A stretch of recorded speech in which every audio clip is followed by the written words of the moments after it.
talk about a word that gets tossed around a lot, like it's soft, but underneath it all, it cuts deep. That word's empathy. Now, that's probably a word that's been misused, misunderstood in a lot of business circles. It's even been underestimated. Now, I've seen leaders treat empathy like it's a perk, like it's something you sprinkle on top of a really tough conversation to make it more palatable. Or maybe something that you use to brand your leadership as modern, compassionate, or even like team focused. Here's the reality. Truth isn't soft or cuddly. Empathy is fire. It doesn't make you softer. It makes you sharper. And if you learn how to use it right, it becomes one of the most precise, powerful, and protective tools in your leadership toolbox. Now, this is step 5 of empowerment design, and it's called personal leadership mastery. And today, we're going to go deeper into the emotional intelligence that fuels it. Because strategy is going to get you far, but empathy is what gives it soul. Not just for others, but for yourself. So let me say this as plainly as I can. You can't build a business that sustains people, yourself included, without empathy. But not the Instagram version of empathy. Not the I hear you line tossed into a meeting before returning just to your regular status updates. I'm talking about real, grounded, fierce empathy. The kind that doesn't just listen, it actually leads. The kind that helps you sit with someone's challenge without you absorbing it as your own. The kind that gives you the clarity to hold space and hold standards at the same time. Maybe even the kind that says, I understand where you're coming from, and I'm still going to hold you to what we both said matters. Now, empathy doesn't erode expectations, it strengthens them. And this is where most leaders actually struggle. They think empathy means lowering the bar, letting things slide, giving infinite chances because people are going through stuff. And yes, you're right, people are going through stuff.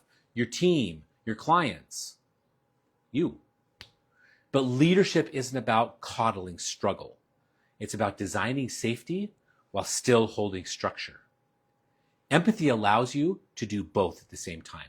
Let me tell you about a client that I worked with. Her name was Talia.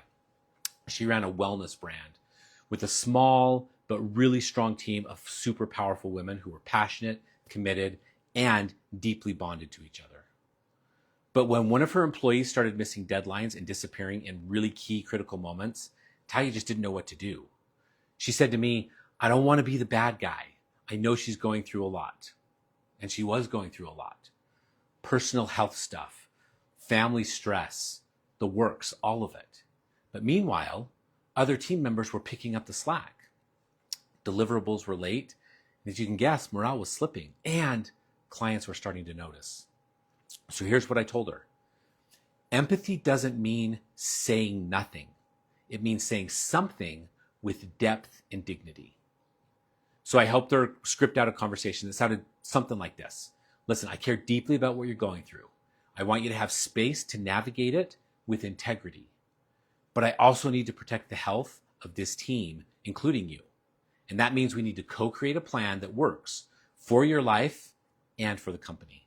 Because no one wins when you burn out or disappear. And no one wins if we lower the standard and pretend that it's not costing us something. That conversation, it changed everything for both of them. The employee cried, not because she felt shamed. She said, this is the first time I felt truly seen and held accountable at the same time. That's the power of real empathy, my friends. It doesn't just soothe, it actually strengthens. And it starts with the way that you lead yourself. Because if you don't know how to extend real empathy to your own process, to your own mistakes, your own doubts, your own evolution, you'll lead others with either detachment or just desperation. Now, detachment looks like emotional armor. You become hyper-rational, unbothered, unavailable, and everything's about logic and nothing's about meaning. You don't connect, you control. Now, desperation looks like emotional absorption. You feel everything. You carry it all, and you try to fix every pain point and protect everyone's feelings until you're drained, resentful, and confused. You don't lead, you bend. Both of those patterns kill cultures and burn leaders out. But when you learn how to activate real empathy, You become clear, discerning, centered. You know the difference between holding space and carrying weight. You know how to pause before responding, not because you're hesitant, but because you're honoring the full picture. You become the kind of leader that people trust because they don't have to hide around you.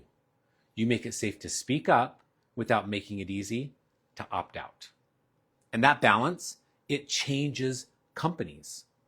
Let me tell you about a founder that I worked with who ran a really good trade services company. We're going to call him Joel. He had a big heart, big drive, very little emotional language. He prided himself on being real, right? No drama, no hand-holding, just get the dang job done and move on. But turnover was really high, and his leadership team, they kept burning out over and over again. In fact, his most talented foreman left unexpectedly, no warning, just took off.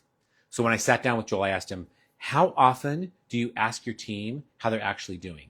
And he looked at me and he just said, they know I care. Well, maybe. But caring in your head doesn't change anything in their actual world. So we worked together for 3 months on one thing only, practicing empathetic inquiry. Not therapy, not handouts, not learning how to check in with intention. That's what we needed, how to ask deeper questions, how to actually listen without running to solve. And one day, after a site meeting, he pulled one of his guys aside and he said, listen, I noticed you've been quieter lately. I know things are really crazy at home. I just want you to know, if you ever need to talk through anything, work-related or life-related, I'm here. Now, the guy didn't say much. He just kind of nodded and moved on throughout his day. But later that week, that employee showed up early and he asked him if he could chat. He shared something that he'd been holding in for weeks, and they worked through it together. Not Joel solving the problems, but Joel creating the space for the problem to be solved. And Joel told me later, I've never had a conversation like that in my life. And now I trust him more. And I think he trusts me too. That's the thing about empathy. It actually builds bridges. But only when it's real. Only when it comes from presence, not performance. And it's a muscle. Good news, you don't have to be a natural. You just have to be willing. Willing to pause. Willing to feel. Willing to get it wrong and to keep trying. Willing to be uncomfortable in the name of connection. Because here's the thing. Empathy doesn't always feel clean. Sometimes it can be pretty messy. Sometimes it means sitting in someone else's frustration and not rushing to fix it. It's hard, right?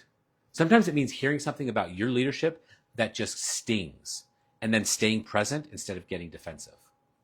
Sometimes it means saying the hard thing from a place of love, not control. And sometimes it means being with someone in their growth without trying to speed it up. All of those things are hard, but all of those things are leadership. And you're not here just to manage people. You're here to empower them. And that doesn't come from rules. It comes from relationships. So if you want a team that takes ownership, you have to make it safe for them to show up fully. Not perfectly, fully. And that starts with you. You want more ownership? Practice asking deeper questions. Do you want better communication? Model it, especially when you're tired. You want your team to care? Let them see what matters to you and why it matters. Because if you're not showing up with empathy, here's what happens. Your team, they start hiding. They stop telling the truth.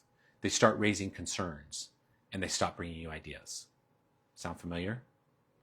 Slowly, the culture dies. Not in an explosion, in a quiet fade away. But when you lead with empathy, you create a real culture of openness and realness. People speak up early. Problems get solved faster. And clients, they always feel that difference. And your business doesn't just grow, it matures. And that's what we're after. Not just expansion, evolution. So if you've been wondering why your team feels disconnected, or why communication feels strained, or why you're constantly holding space for everyone but yourself, come back to this. Empathy is the edge. It cuts through confusion. It forges trust, and it rehumanizes leadership in a world that's become over-obsessed with efficiency. And you, whether you're a builder, a founder, a creative, a CEO, you have a choice to make. You can lead from distance, or you can lead from depth. You can hold power, or you can share it wisely. You can protect your image, or you can connect through real presence. And I know which one creates the ripple that you're here to lead. Empathy isn't the end of strength. It's the source of it. Let me leave you with this.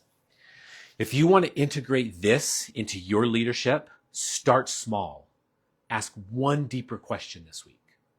Share one personal insight you normally wouldn't. Listen for 5 seconds longer before jumping to respond. And then I want you to watch what happens. And if you want our empathy-based leadership integration guide, the exact framework we use in empowerment design to help teams lead with care, without losing clarity, just DM me the word empathy. I'm happy to send it to you. Now, this is your edge now, your quiet power. It's your hidden leverage. And in the next live, we're tying the entire first half of empowerment design together. Operational stability, systemization, financial empowerment, cultural cohesion, with one important thread: how you make space for empowered entrepreneurs on your team to rise. Because the more you master yourself, the more others are free to start to do the same. So come back on Tuesday, same time, same place, and let's build what lasts together. See you then.